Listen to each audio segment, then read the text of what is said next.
Okay. One We'll give you a minute. second. No worries. Yeah, we're always figuring One out moment. these tech things too. Huh. My face looks so big. Sorry, Jackie. Nice to see All you, though. good. Nice to see you. Can you hear I us don't know now? what's going Yeah. on here. Oh, wait. I have an idea. It's good to know the Oh, tech yeah. problems are not just That was me. it. So That was the yeah. problem. Nice to meet you and welcome. Okay. Now we're talking. Now we Yay. are talking. Hello, everybody. Hello. Hello, hello. Hello. Well, happy Hello, Irvin. Friday. Hello. Such a Happy good day. Friday. Nice to meet you, AJ. My name is Nice to Irvin. meet you. I feel like we all have these matching headsets just by pure coincidence. It's like we planned it. I think we look terrific together. There we Yeah. go. That is, So well, go ahead. Yeah. I we'll was just going just to say, we always forget to introduce ourselves and like get excited and skip right into talking. So I was like, oh yeah, so we need to like do our hello everybody. Hi, lovely people. Like this is our show. We're learning this stuff. So well, I am honored to be in the beginning of this media juggernaut. But yeah, thank you. I love your emails, Jackie. They are so funny. They just make me laugh. And I'm really happy that you do. I do. I think they're great. They're entertaining. They're all, they're not written by ChatGPT. I can tell that's for That sure. part is true. That They part is are true. fully human and fully delightfully all over the place and funny. I'm really glad you think so. Like, Irvin has no idea. He has not seen any of these emails, by the way. So I'll forward them to you, Irwin. This is very typical. So I'm going to jump back then to the introduction. So this podcast is Jackie and Irvin are accidentally in charge. And AJ, I don't know if you ever saw any of the other one, but it started by me being ridiculous in the office and basically just telling the internet that I had a podcast, and Irvin had no idea that like I'd lined up all these people to be on it. And I walked into the office. I'm like, yeah, we have like 10 guests coming on our show. And he's like, wait, what? So he's always like, 3 steps behind me catching up. So this is actually the first interview that we've done where we're both here. So I'm really excited to do this today. Yeah. So that said, I'm Jackie Shelley. Irvin, you want to go ahead and introduce yourself? I'm Irvin Valencia, and I'm the co-host of these podcasts. Nice to meet you. We're very excited to have you here. And as Jackie mentioned, we are very passionate about telling stories, about talking, and about hearing. I think that's good. Yes. Indeed. Yes. I know. I think I saw on your Instagram, Jackie, that you are not batshit crazy. You're batshit passionate. Accurate. Yeah. Although I'm diagnosably crazy. So but okay, I just try both. not to be destructive. So I think there may be different things, but like, yeah, I'm definitely a little odd. So AJ, before we get sidetracked, which we already are, I'd like to introduce you as well. So for those of the people that hopefully will watch this someday, who are you? How did you end up here? And why the heck did you say yes to being on some complete random podcast you'd never heard of? I'm AJ Jacobs. I am a writer and I guess podcaster and whatever it takes to make a living nowadays in a creative way, I'll do. And my books are mostly about me trying something out, something weird for a year or two. So I wrote one that I think Jackie said was the first one she heard about, was about the year of living biblically. Mm-hmm. So I followed all the rules of the Bible for a year, Old Testament. So we're talking beard and the 10 Commandments and stoning adulterers, but I used very small stones, so I didn't really hurt anyone, more like pebbles. And then I wrote another one where I tried to thank 1,000 people who had anything to do with my morning cup of coffee. Thank you. There you go, Jackie. That's the one. Holding it up. And so yeah, I thank and also you also sent 1,000 postcards, did you not? And I did the recipient of one of those. So, now, how long did it take? Because that I was It took me over A a year and while. a half. A Yeah. while. I was probably at the tail end of it or so. Well, Yeah. I saved the best for last, of There you course. go.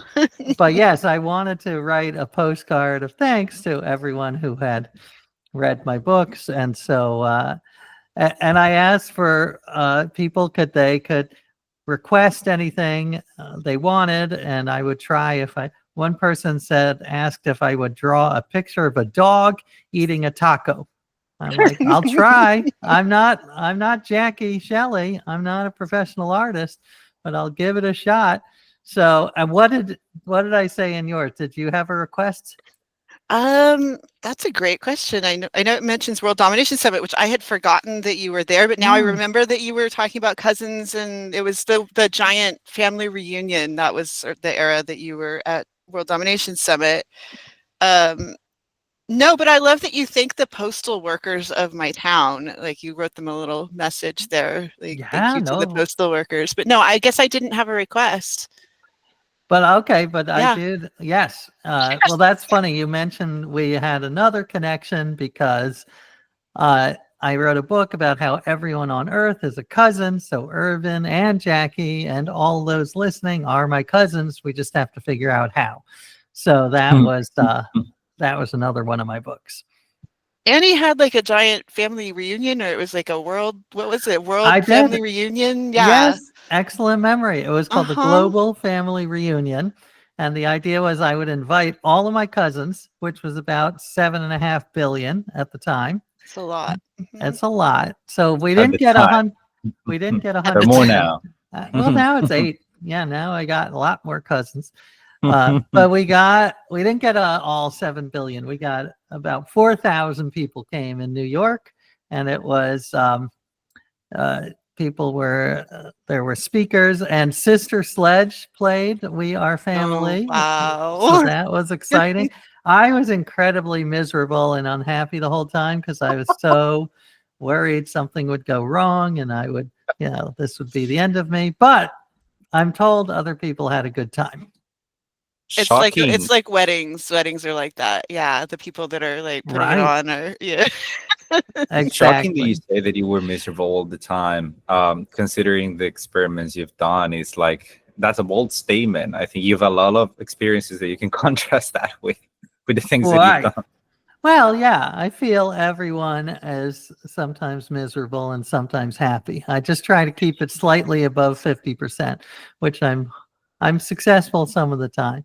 And that actually I wrote about. That was another one of my experiments about keeping track of my moods, where I called it mood watching. And I had about 20 moods that I wanted to experience every day. So joy, the good ones, joy, gratitude, awe. But, I also wanted to check off the annoyance, the anger, because once you check it off, then you can be like, all right, do I really need to be annoyed about the fact that, my son ate my hummus? No, I can get more hummus. It's not that big a deal.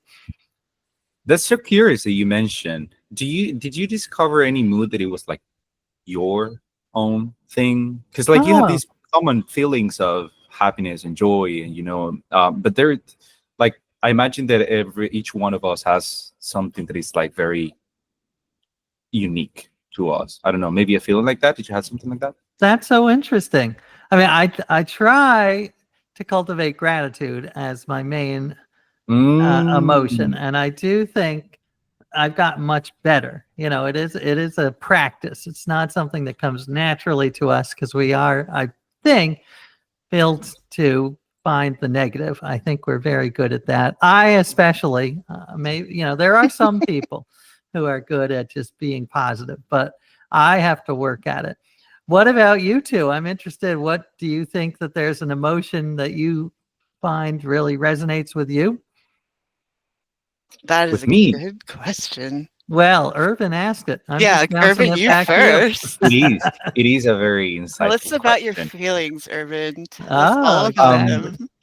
Well, I don't know. Maybe I don't know if it's an emotion per se, but it is a feeling that I have.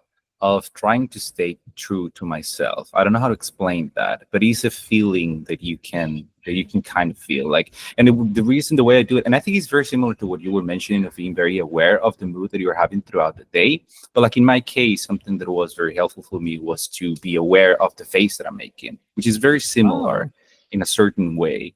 Because like have you tell like when you're stressed or anxious and all that, a lot of the times you are doing something with your face, and if you are very aware of that, you can be very aware to the feeling that you were experiencing at that moment. And then if there is anything close to being true to yourself, then you kind of start to figure it out a way to get there. It's a weird feeling, but I can pretty confidently say that it exists, or at least with me. All right. I have to It bring it exists. up at least once an episode, but Irvin is a Scorpio. I just want to point that out right now. Okay. I don't I know don't what that I means. don't but believe in astrology Me at either. all, and I still, every time he talks, I'm just like, you are such a Scorpio. So yeah. Mhm. That is funny. Oh, Well, magic. I love that. I love being aware of your face. And I wrote about facial feedback in my book on health, which was this theory that has evidence that when you force your face into a certain position, it tricks your brain into thinking. It So, does. but they had people chew on a pencil. So Mhm. it's sort of like a smile, and then people were in a better mood. I know there's some studies about Botox. Now, we all like to make fun of people with Botox, but maybe they're onto something because they were less stressed because of they didn't have the forehead And that gets is all true. wrinkled when you're stressed. And they were like, well, my forehead's not They like wrinkled. go around like this all day now. And Yes, that is And that's true. a again, natural way to yeah. do it, Jackie. I love that. You don't need You know, Botox. But I did want Jackie. You didn't answer I didn't yourself. answer the question. I'm very good at dodging questions like that. All right, what was the question? Is there like a feeling that's unique? Or maybe that It's aspirational. It or could be. aspirational. Well, I've talked about this before. I only have like two settings, and it's either like wildly excited or like really, really upset. And then the rest of the time I'm reading a book. So there's not like, there's something, I don't know. I'm either really quiet and like nobody's heard from me because I'm in the corner reading a book. I'm really, really, really upset, or like I'm really excited, and it just kind of like switches. But I don't seem to like, my emotions are all just bigger than other people's all the time. So Interesting. I have to like keep them muted because people get upset at me for like being big with the feelings. So I just learned to like kind of at work, like, but Right. no, like I get this like excitement where it's like I just am off the chart excited about things, and it's when it kicks in, I write it for everything it's got, and I do like 100 things in 6 hours, and then I just fall down. But it's like when I wake up and I have it, I just go. I go as fast as I can. So yeah, because most That's days one. it doesn't. It Right. doesn't. But So are you more productive creatively when you get one of those? yeah, Yeah. yeah. And then I start stuff like this. So yeah. I love it. That's good. I witnessed that. That is true. That happens very often to her. Yeah. I think that's good. I feel I have a little of that. Like some days I'm like, I can do anything. I can do. If I can say something, Of I feel course. like you two share a lot of artistic similarities in the way, and I can just see that like in the titles of your books. Like if you were to craft Jackie's notebook, Oh that yeah, I looks have like my one of the book. No, titles I of your brought book. It's my like book just in case. It's not extremely. finished, but Oh, like there it is. It's called Indelibly Misfitted, and it says like this book may be kept until needed or sold, and there's the back cover, and like it's just not finished, but no, it's there. gorgeous. Oh, I Yeah. love the photo So too. yeah, but yeah, so there you've got a preview of what's coming. So I love mhm. that. That's an interesting word, misfitted. That is, I like that a lot. Where did you And look, come up with that? with it is a card from WDS, and it's Michael Hyatt's talk, and it says, "How do I want to be remembered? what is important to me? What single brave decision do I need to make today? So apparently I put that there with the book because that was gonna help Fantastic. guide it, I guess. But then I forgot Right. about it. So it's just been in a Ziploc bag for a while. But no, I for some reason for this, like I brought out all the things. So there's that, and then the I other thing I love wanted to props. show you, because it's come up a couple of times. So in high school, I founded a club called the Jello Rights Activist Club, and I found there's the yearbook photo of us. Those are all the people, Irvin, that I got to show up somehow. Jim and I actually. Jim is the one that really did it. And oops, wrong side. He got in the yearbook as the supreme Jello guru. That's his quote in the yearbook. It says, "Smoke me a kipper. I'll be back for breakfast. I'm just supreme. What more can one be?" So we founded this club because he read an article about how they hooked up Jello to an EEG machine, and then it looked like the Jello was alive, like a brain. So then we decided that Jello was sentient and had rights. So then we went around and we founded a club, got an advisor, made a constitution, got all these people to show up, and then we got to our first meeting and had no idea what to do with it, and they all left and never came back. And then the four of us that remained hung out for the rest of the year. But I brought that up because, like, obviously I was doing these kind of weird experiment things back then. This is what you do for your projects, right? But like, I did them on a much smaller scale and had no idea what to do with it once it happened. Like the people showed up, we got in the yearbook, and then I was like, all right, like, bye, Well, But I love I that. feel there is some kind of resonance there between the types of things that you've Oh done. yeah, that is an So awesome project. And yeah, if I were in your high school, I would join and I would come every week because and you might have helped us figure out what to do with it once we had it going, because we just didn't know where to go. well, I feel you got to bring it back. I mean, this is It's the not time. too late. That's true. Yeah, That's true. this could be a worldwide movement. I did enjoy the flying spaghetti monster. Do you remember that one at all? Yes, I was Yeah. part of that. So, and we also had another thing in common, that the radical honesty thing, which when I think Oh, back, I am pretty sure you're the reason I got into radical honesty, because I'm pretty sure it was your essay. And I didn't know that you wrote that essay until I was looking at the Wikipedia page about you. And I realized the I think you're fat essay. I didn't know that was you, but I read that and I got interested in radical honesty. And then I ended up running a workshop with Brad in San Francisco. And that's the one where, like, we got into it and he was really mean to me, actually, because he is very honest. And so he anyway, was. point is, like, when I read later that you did that too, I was like, wait. And then I traced it back and I'm like, no, I think you're the reason I was doing that, was That is because of so that awesome. essay. So yeah. Well, wait, can we back up for those who don't know about radical honesty? Because it's a very interesting movement. And I'll tell my experience really quickly, but then I want to hear about your experience. So my experience was, I read about this movement where founded by this guy, Brad Blanton, who is a psychologist, and he believes that the world would be better if you never lied. But he goes further than that. He basically says whatever's on your brain should come out of your mouth, no filter. So it's basically like, yeah, if you think your wife looks fat in that dress, you say, I think you look fat in that dress, which was what the headline came from. I actually never said that to Julie because I didn't feel That's that. why you're still here. Exactly. But That's why you're still with us.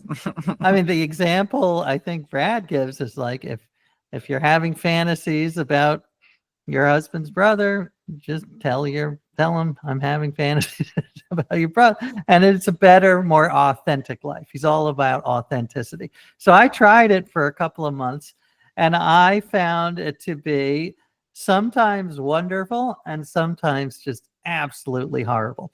So I don't recommend it. I mean, one example I gave was, we saw some friends of my wife's that she hadn't seen since college, and they were like, oh, we should all hang out and have a play date with our kids. And I was like, honestly, you seem nice, but I just have no desire to do that because I don't get to see my old friends enough. So no thanks. And that was hard. I felt crappy. My wife is pissed. So you don't need that kind of radical honesty. But there are parts of radical honesty that I do endorse, which are sort of positive radical honesty, which are like, calling someone out of the blue you haven't talked to in 5 years and say, hey, I was just thinking about you and how much you meant to my life.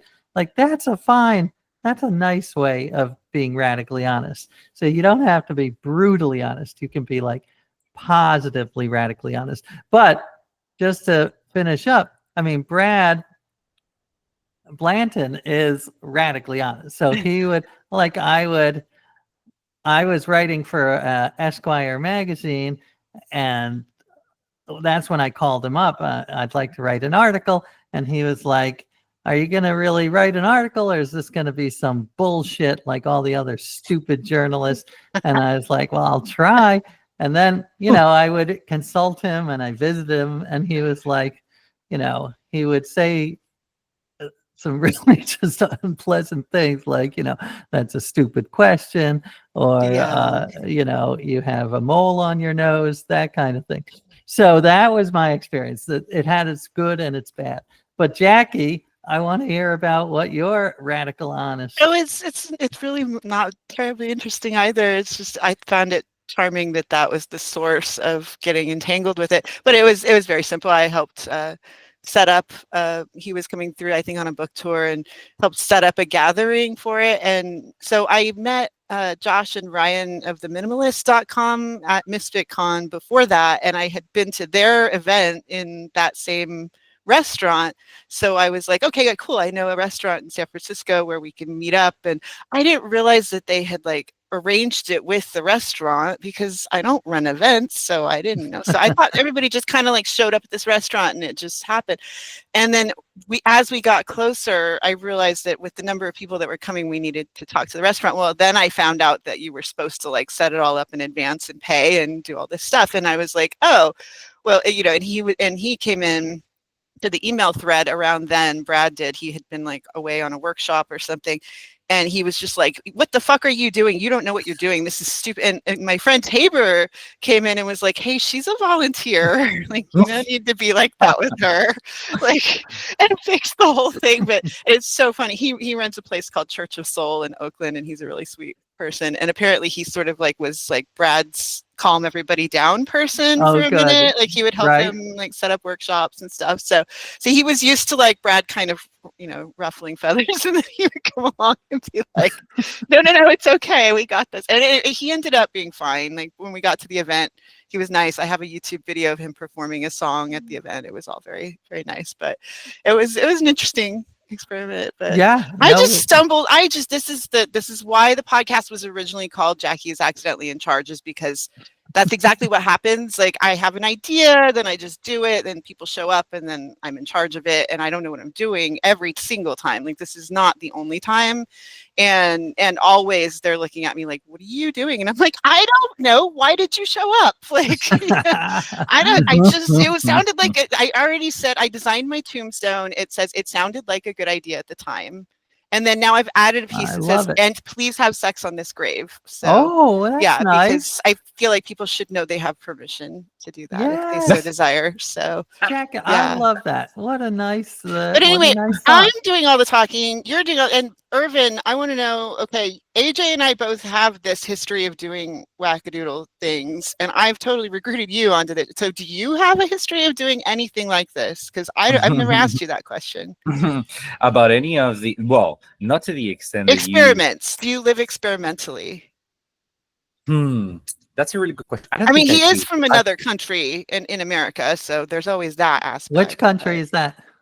I'm from El Salvador. That's where I'm originally from. I was raised there, lived the first 26 years of my life there. So in those places, you don't have a lot of room for experimentation. It's a luxury. You're right. Yeah, but I do feel that I like to, because like the everything in this life is constantly changing, right? And you should do that as well. And I'm always constantly trying to try new things as you. Maybe I don't label them in the same way as radical honestly, for example. But I do think that everyone, in each one of us goes through those same journeys, just not a lot of us decide to create a huge event or or a conference or attend or write books about it. But I do believe that we share a lot of common experiences because we go through the same things. Like, for example, that of being honest, like what you mentioned, I have also tried to be more open, to be more straightforward, things that you said, and come across to the same conclusion that it's not always very good to, to be To be too straightforward. honest. And then you also get to the same realization, and that is why a lot of your books, I think, they do well with people because they resonate in a very exaggerated way to what you feel every day of these are very common feelings that everyone has that become way more relatable when they're exaggerating the way you do it. I Like, for love that example, you say, oh, go ahead. Hmm? Oh, I Yeah, didn't no, mean no, to go ahead, interrupt. continue. Oh, I just want to say I love what you're saying because I do feel that I take things to the extreme, but I am a fan of life. Everyone should be experimenting with their life, but it doesn't have to be, a year of growing a beard and stoning adulterers. It could be small things. Spend a week trying not to gossip, or try a different toothpaste every month, a different way to walk to work. There's so many little tweaks you can make to your life that I think make it more interesting and keep your brain from getting in a rut, make you more creative. So I am a big evangelist of experimenting with your life, even if it's not your job to write these, as Jackie says, wackadoodle books. Yeah, like, for example, I think that what you did of I think the beginning, the trigger of your books is what everyone thinks of. The only thing is that you actually go ahead and do it for an entire year. Yeah. Well, which is yeah. amazing. It's impressive. But like, for example, Thank you, Irvin. I at one point I was, because I used to read a lot the Bible, and I was like, I don't actually think I know this book there very much because it's a very long book, right? And so I was like, oh, I think I want to read it like entirely. And I also did that with the Constitution of my country because I was like, I don't think I know my rights. I think I should do it. Right. And I think you do kind of the same things, but to a very high degree, which I think is very educational. I'm pretty sure that you've discovered a lot of yourself throughout all the Right. things here. Well, I love that you read the Bible and the Constitution of El Salvador.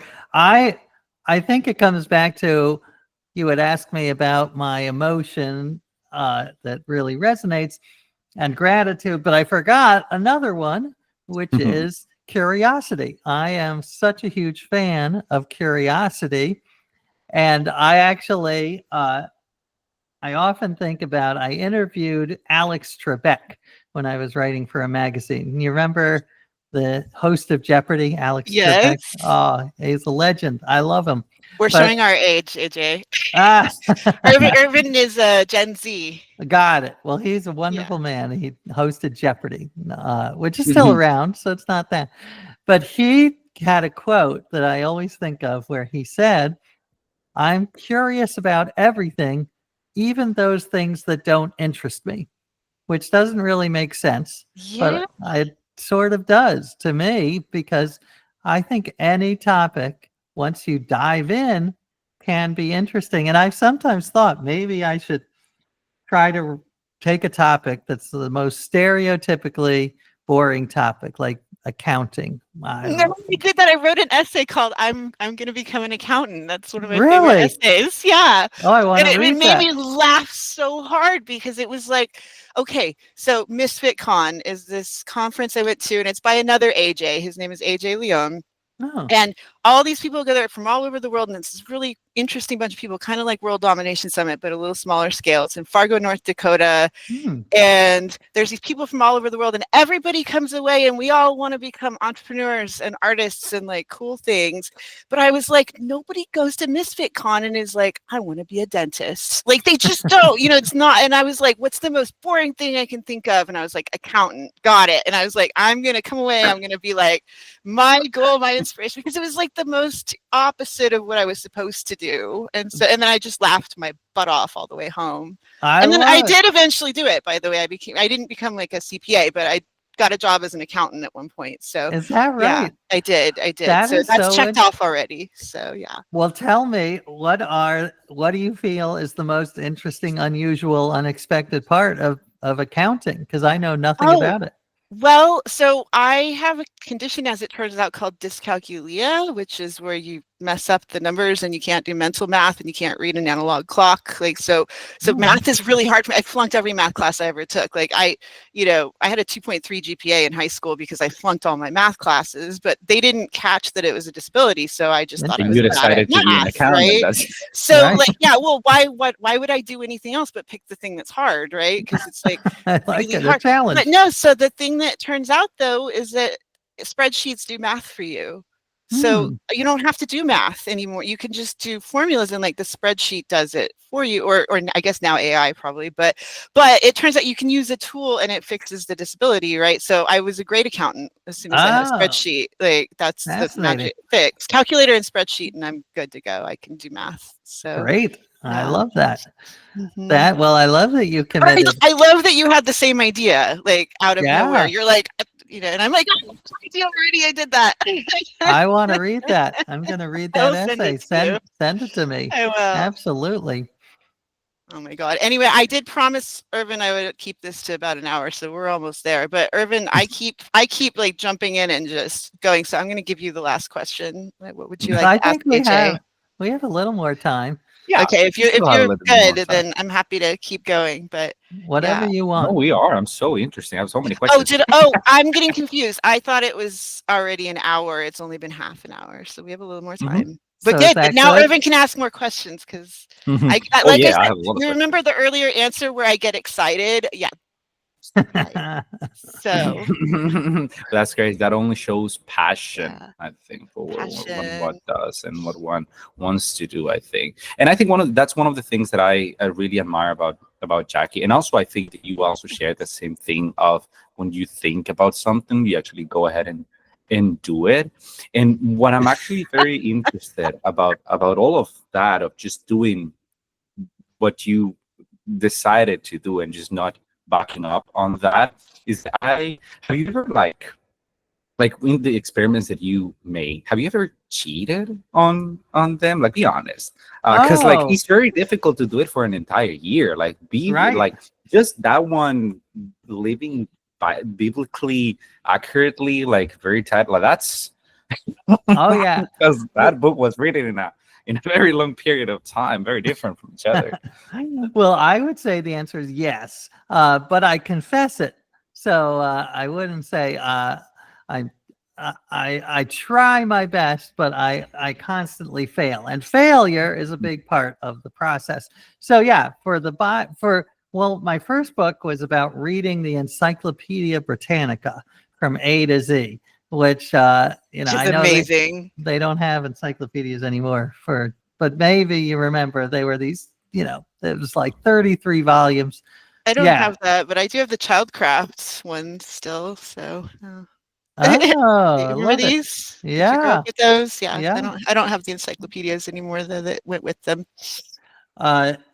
So anyway, but yeah, the idea was to read all 40 volumes and with no skimming. But I skimmed and I confessed it. And with the Bible too, there are things like you should not lie or covet or gossip.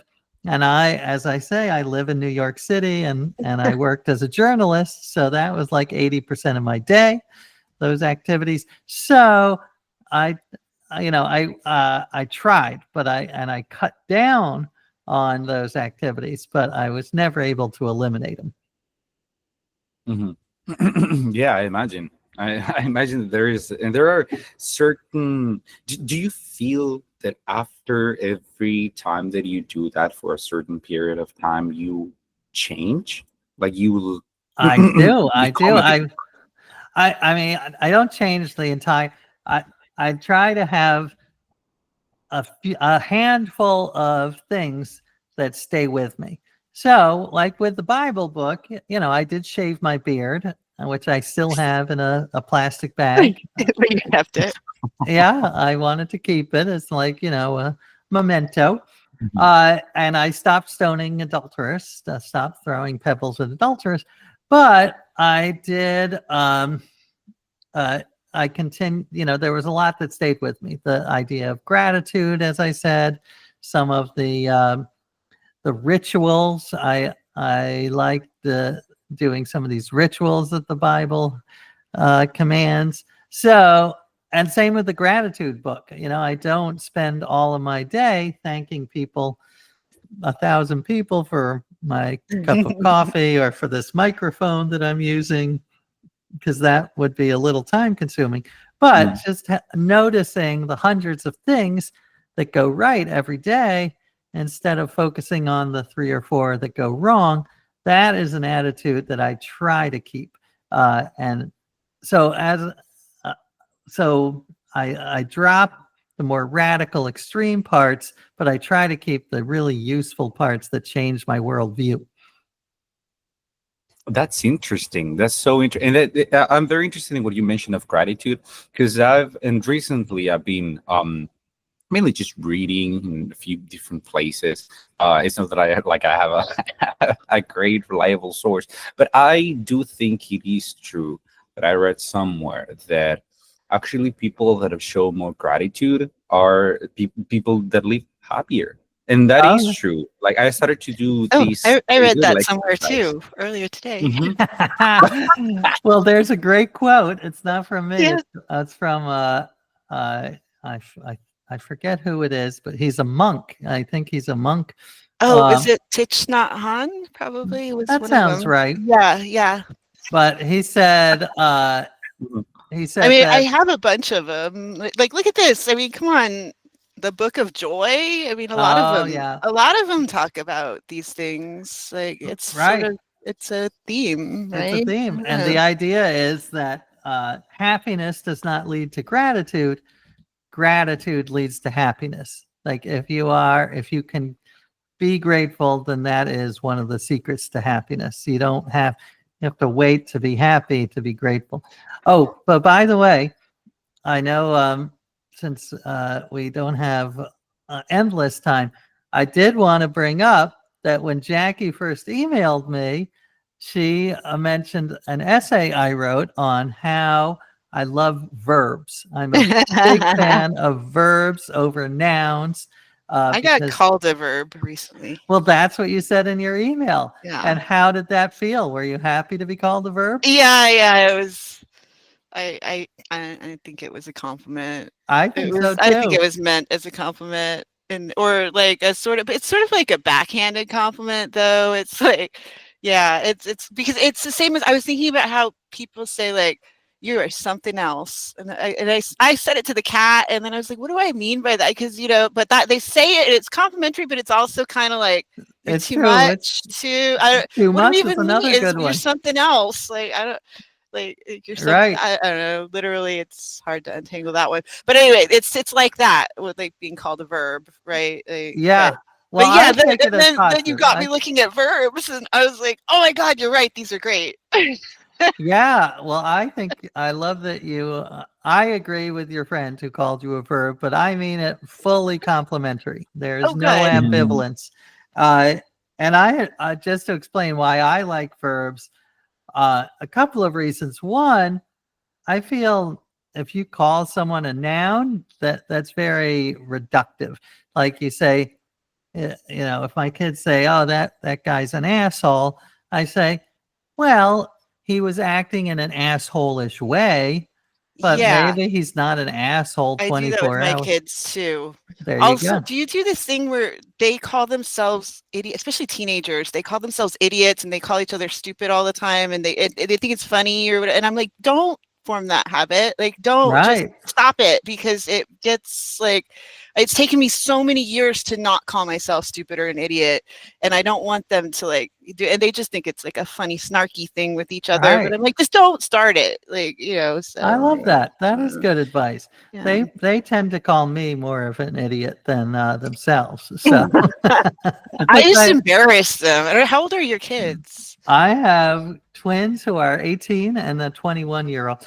Oh, they're almost the same. That's why. Yeah. That's your kids too? Justin is gonna be 20 and Harmony just turned 17, so they're just a little younger. But yeah, they're about the same. Ah. But that age where they're embarrassed by everything you do is kind of around now. So yeah. Well, it's interesting because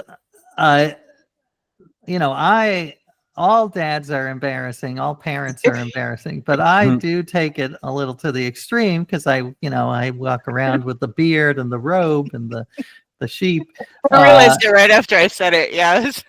But I will say one of my kids, the older one, Jasper, has come around, done like a 180, and now he will join me in my ridiculous pursuits. So my most recent book was called The Year of Living Constitutionally.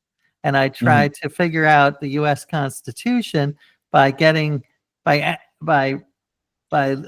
adopting the tools and mindset of the founding fathers. So that meant walking around New York with a musket and I had a feather pen and I was a quill and I tried to do these petitions. So one of my sons came with me to Times Square to have people sign a petition, to ask soldiers if they wanted to quarter in our apartment.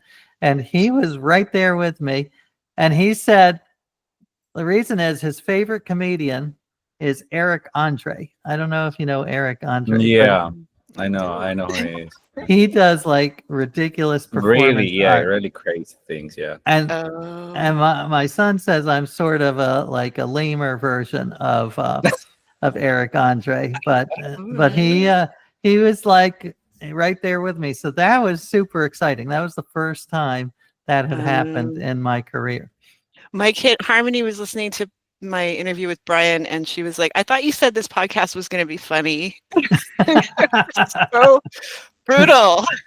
Like, I did, and I know it's not. And had they been reading Brad Blanton's Radical Honesty? He doesn't need it. She's already there.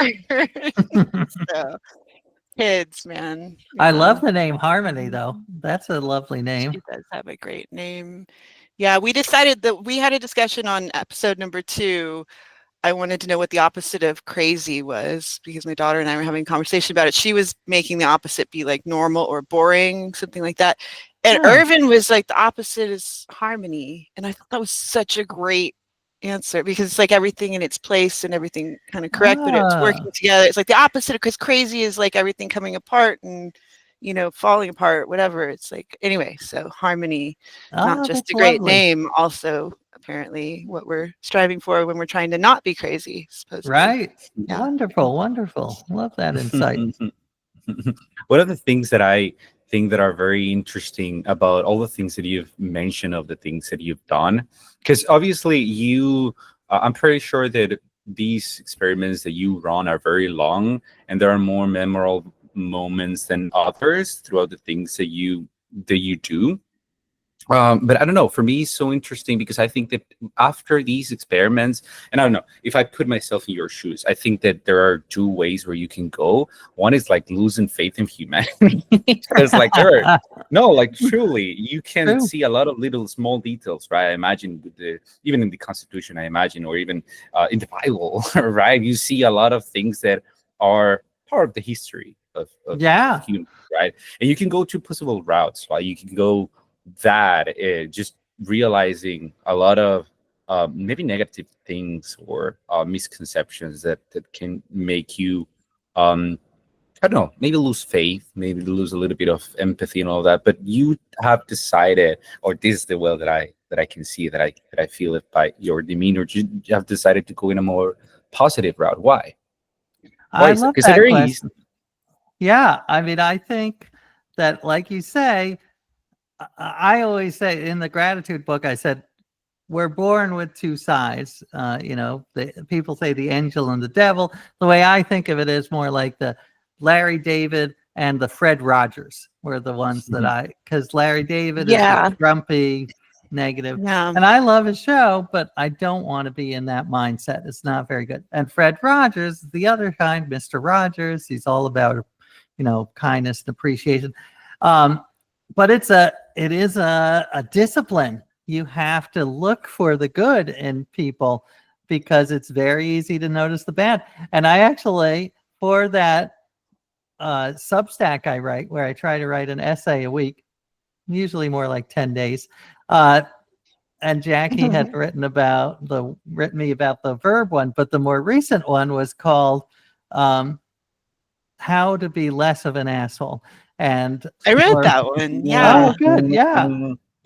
And I started by saying, I don't think I'm a total asshole, but I do think I'm a partial asshole. And I think everyone else is, because I think it's wired into us to be afraid of the other. And evolution said, there were good evolutionary reasons for that, because when you bond with your own team and like say, oh, the other is bad, then you become closer.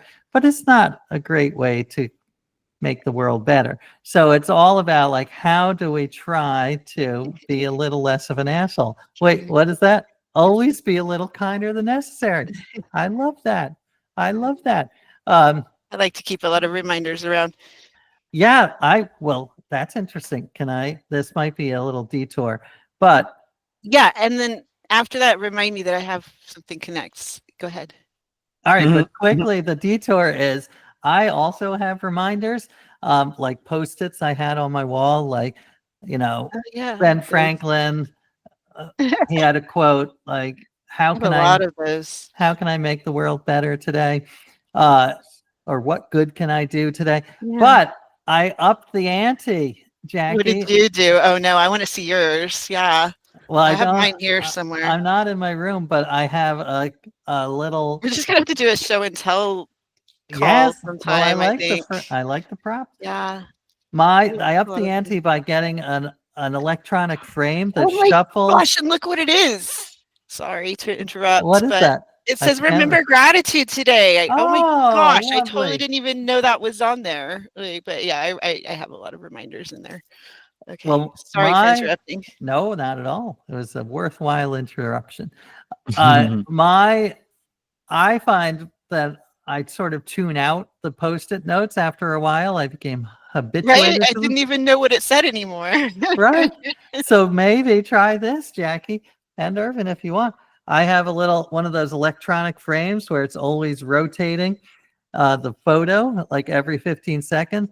But I put like 100 of my favorite quotes on the frame. So every 15 seconds, it's a new one, like be curious, get curious, not furious, or, remember to be grateful. And it's always popping up. And that I find much more effective than just the Post-it notes, which I get used to.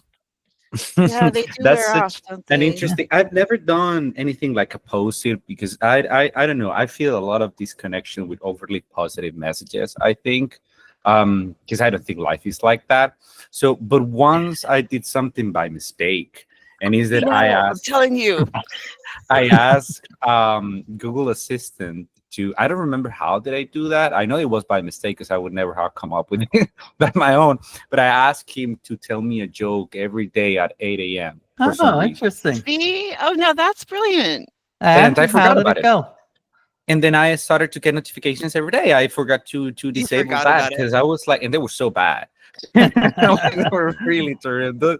Those are like AI jokes, like. I want to do that now. I want jokes. And but every time that I used to read that, it was like, oh, this is so dumb. But they always actually made me laugh because of that, because they were like silly, funny, positive jokes. I love that. That's a good. Mine is fortune cookie fortunes. See all the fortune cookie fortunes? Like I just have hundreds of these things everywhere. So you said you don't like these positive affirmation messages? Oh, no. Like that's all I do. I save all the ones I like, and they're everywhere. Like they're I paste them all over the place. So that is fantastic. I think they're great. Some of them are really funny too.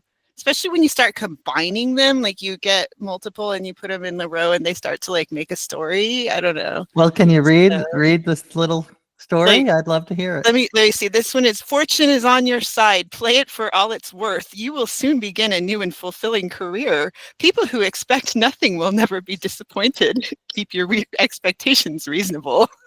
If you put them together, then they start to be funnier when you start you can just write a whole story with these. A novel. And Well, I love that. I love that, and I love Mm. Irvin. Your joke So. of the day. That's such a nice, way to. But so, AJ, to interrupt again, I'm sorry, I have a really bad habit of doing that. But the thought I had earlier is I really want to connect you with my friends Tom and John, who are doing a project called Drop Dead Generous. And Oh, they're giving away, I think it's $1,000, or sorry, $1 million to 1,000 people, something like that. It's like $500 grants. They're giving them away. And they've only given away like 181 or something right now. People can still apply for these, but it's the idea is it's like kindness that is, what do you call it, like infectious, where you do a project but it like spreads the kindness or whatever, and it just seems right up your alley, like the whole I thing and love all of that. it seems like it fits with the kind of things that you do. So Yes, yeah, I had I the would light love to bulb be go off connected. when you were talking earlier, and I was like, oh, you got to see this other project. So That is yes, and I agree with you that, and I think the science affirms that emotions are infectious. So if you hang well, out with, Tom, what is his name? Tom, I can't remember his last name right now, but he was the ghostwriter for Chris Anderson, who wrote Infectious Gratitude. He's like the CEO of TED Talks. So you guys, right, it's funny, the TED speakers are, I didn't even realize that Brian was a TED speaker too, and then you, and I'm like, apparently I'm just rehashing the TED Talks for my podcast, but I have to start branching out beyond just like the TED universe, I guess. But anyway, so yeah, Chris Anderson, Tom was his ghostwriter for that Infectious Generosity book. So like this is not a new thing for him. He's been great, working in that arena. love it, So love yeah. it. Yeah, no, I am. I would love to be connected, and that is a fun idea. And there's something about $1 million, like having 1 million to give away. That's impressive, right there. Yeah, they won't tell who gave it to. It's donated money. Oh, So I see. somebody Interesting. donated it to spread kindness in the world. So yeah, That mystery is donor, even better.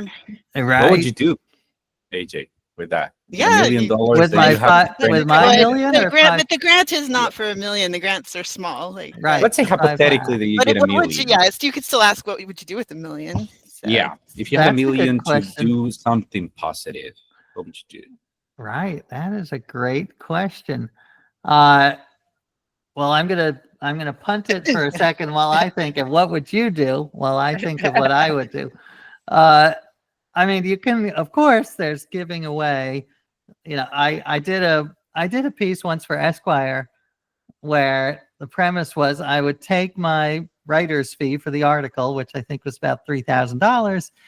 How can I spend that in the best way possible to make the world a better place? And so, and that oh, was yeah, I wrote that down. I was going to ask you effective altruism. That's what that's exactly called. effective Yeah, I wrote it altruism. down to ask you about it.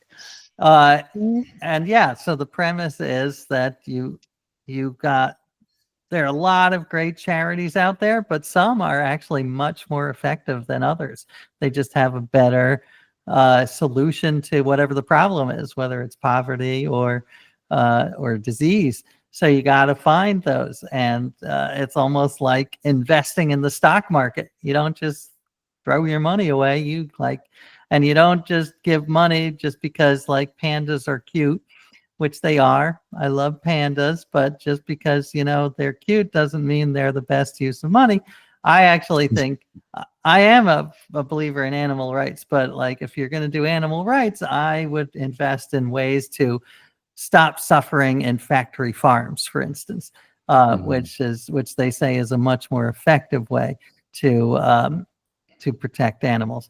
Anyway, that's so I did this on a much smaller scale of $3,000, and I think I ended up investing in these charities like Against Malaria Foundation, which provide nets to people in Africa because it's such a preventable disease. Oh, and my friend John Green, who's a great writer, he wrote A Fault in Our Stars. He just wrote a wonderful book about tuberculosis, which is not a very fun topic, but he makes it interesting and Yeah. there are moments of delight. But his point is, this is a disease we know how to cure, and yet it still kills thousands of people every year. Why? What is going on? We know how to cure it. Why are these people still dying? So maybe I would invest in that. Like, let's get rid of tuberculosis. We know how to cure it. What is going on? But anyway, those are just some random ideas. I'd have to give it more thought. But I want to hear before we go. I want to hear about you. If you had your $1 million, what would you do? I would put a stand, and I'm going to give you a cheesecake if you let me know why. And then you just let me know why. Oh, interesting. Like you have to earn your cheesecake. No, you'll always get it. You just let me know why. I got you. Maybe you're sad. Maybe you're Why happy. you get a cheesecake? Maybe you want it for someone else. I see. I did do a cake project once for my book on the Constitution. I found out that at the start of our country, there were election cakes. People saw it as a celebration. So I brought back the election cake. Why does current democracy doesn't implement that? Why did I was trying to save democracy with cake. I mean, I think we need more than cake, but cake is a start. Maybe you should have been trying to save democracy with cheesecake, and then it would have worked. Yes, so. I did not do cheesecake. Not too late. It's not too late. Yeah, Irvin. So I write down funny things Irvin says in the office, and one of them was, "If I'm going to be sad, I might as well be sad with the cheesecake." So that's going to go on a T-shirt soon. Yeah. I love that. No one says no. No one says no. I am. And this actually led to us getting cheesecakes and we had like 3-4 different kinds, and we all tried and then picked our favorite one and then got a big one. So it worked. It got us all to eat cheesecake. Yeah. Very fun. Was it? There's one in the fridge right now with cherries on top. Just so you know. And Jackie, you don't have to wait till you're sad to eat the cheesecake. You can just eat it. That's a great takeaway. And what, Jackie? If you it is. If you had $1 million, would you also do cheesecake? Well, basically, I always make it 3 million.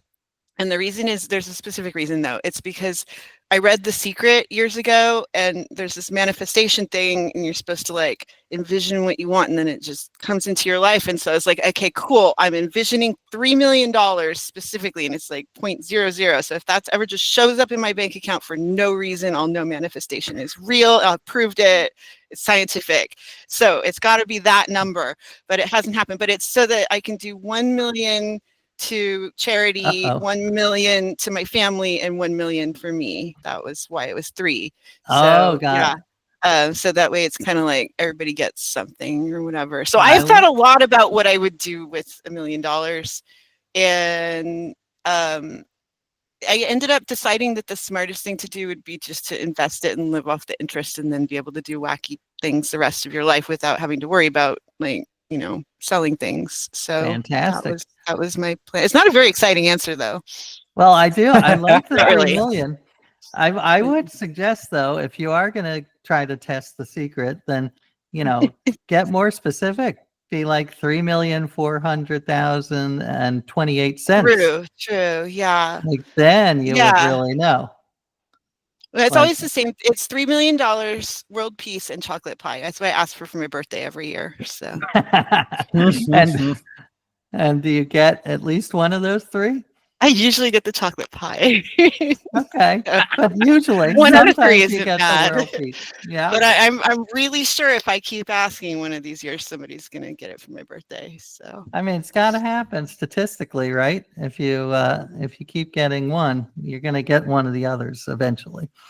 Seems like that is what you do when you pursue these experiments that you do, right? You set a set amount of a specific goal, like, oh, I'm gonna do this. I know, I like that he's like, make it more specific, and then it'll work. No, I think you're right, Irvin and Jackie. I'm a fan. It needs to be 0.446. Right. Yeah. I am a big fan of specifics, and I do. Yeah, I feel like if you that's why I say, like, every day I have to do 10 minutes of brainstorming. And sometimes I go to Mhm. 11, sometimes I go to 13. But if I don't have that specific number, then I'm not going to do it. So I am a fan of the specific. Mhm. Do you think that's something that is just like made up to wire your brain somehow to make I it do. work in the way you want it? Yeah, I just think it's an excellent Can you wire motivation. my I mean, brain to work in the well, way I want?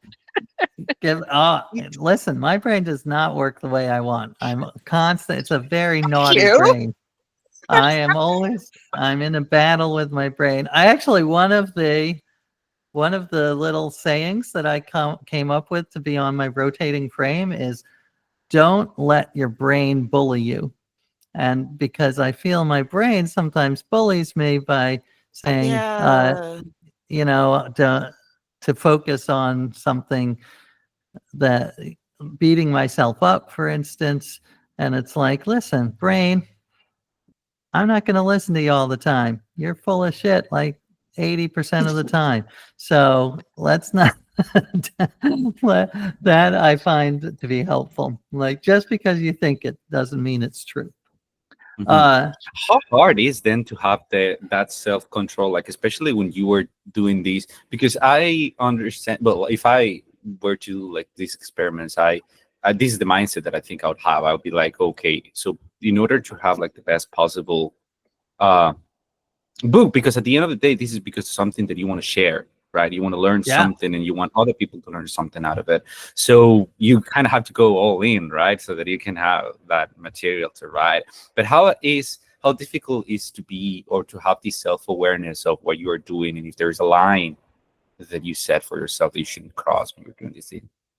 Well, I think constantly writing what you're thinking so that, or even saying it out loud. I'm a fan of talking to myself out loud because Mhm. sometimes when I say it out loud, I realize, oh no, that is just crazy talk. That's just catastrophizing. I say like, yeah, if this book doesn't sell a million copies, I'm a loser. And I say it out loud. I'm like, that is just terrible thinking. Uh, Mhm. so that helps just to be aware, writing it down or saying it out loud. Because All right. don't So let, first of all, we really are at an hour now, so we're gonna find a fair way to enough. wind down. But there was another thought in there. Hold on. No, it's gone. I'm holding. Okay. Well, Sorry. email me. I love your emails. Oh my So God, no, do not make that request. You will, oh no, that was it though. You will live to regret it. A question for you that is just random, but so I recently learned this term hyperlexia, and I'm pretty sure that's what I have. So you are a very prolific writer. You read a lot, clearly, if you read all those encyclopedias. Like, do you think you maybe have that too? Because I just learned that this was a thing, and you can see the number of books just in my room alone. Like, I read obsessively, so well, I was tell me curious. the And read and definition. write. So hyperlexia is like where you learned to read really, really young. You spoke early. You're obsessed with language. Really into puzzles. I know you're into puzzles. Really into like decoding language. Like more interested in sort of the mechanics of it. And then read a lot, write a lot. Very verbal. So I would say yeah, that certainly I does think it's describe me. possible. Mm-hmm. And Yeah. yeah, I mean, I would say that the benefits of that outweigh the costs. I'm sure there are costs, like you're too busy A little reading. compulsive. That's Yeah, the cost part, right? Like yeah. I can't not verbalize or write or something. Some form of language has to be there, and if I can't, then I'm really frustrated or something. So I wondered Interesting. if you shared that experience. I was curious. I I ca- haven't met many people who do. So I mean, I think it sounds pretty accurate. mhm. And I would say there are, as I said, I would still argue that the benefits outweigh the costs. The costs, I see what you're saying. Like the cost is I feel there's not time enough to write down all of my thoughts or Mhm. examine all of my thoughts, and that's frustrating. But the time that I do have to examine my thoughts and decode the language, it's just a joy. I mean, I just love words. I mean, they're so bizarre, hmm and they are, uh, Not it's just word. I mean, words. Yes, that's when we were both like freaking out about verbs for a minute, and they're exciting and fun. And I think the opening lines of my college essay, like my admissions essay, were "words are toys." Like they're literally like Legos to me, right? Like, but it's this. I mean, that's what I'm doing here with the podcast. The stories too. It's the way they come together, and like what I was joking about with the fortunes, where you put four fortunes together, and suddenly you've got a little story that wasn't there before when you put multiple, and it's like magic, right? When you get that effect. I love it. I don't know. Fantastic. I think that words gives a lot of power, like especially with what you mentioning of actually writing things up. I've heard a lot of many people that I've talked to that they say, and I think this is very common. People that think I'm not very good with words. I'm not very good at expressing the things that I'm feeling. And there's just such a power when you read a lot and you know a lot and you have a vocabulary that one never stops learning, right? You always continue knowing new words, right? But the more you know, the easier it is to be able to express what you feel because you have more options. Totally.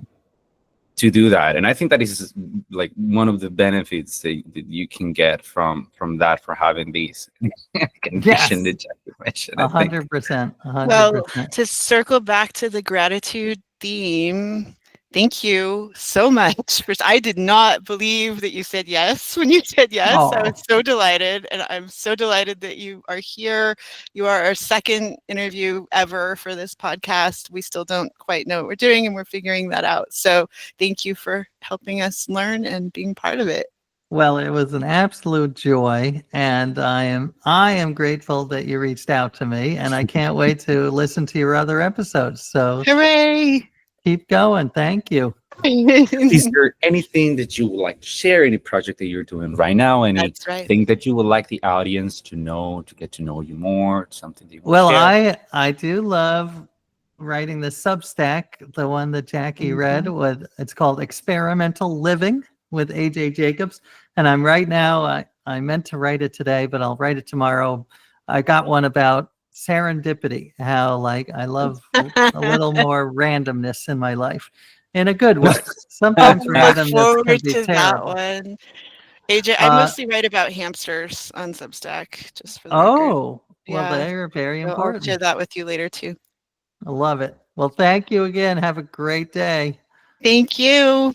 Goodbye. Goodbye, lovely people. Goodbye, everyone. Goodbye.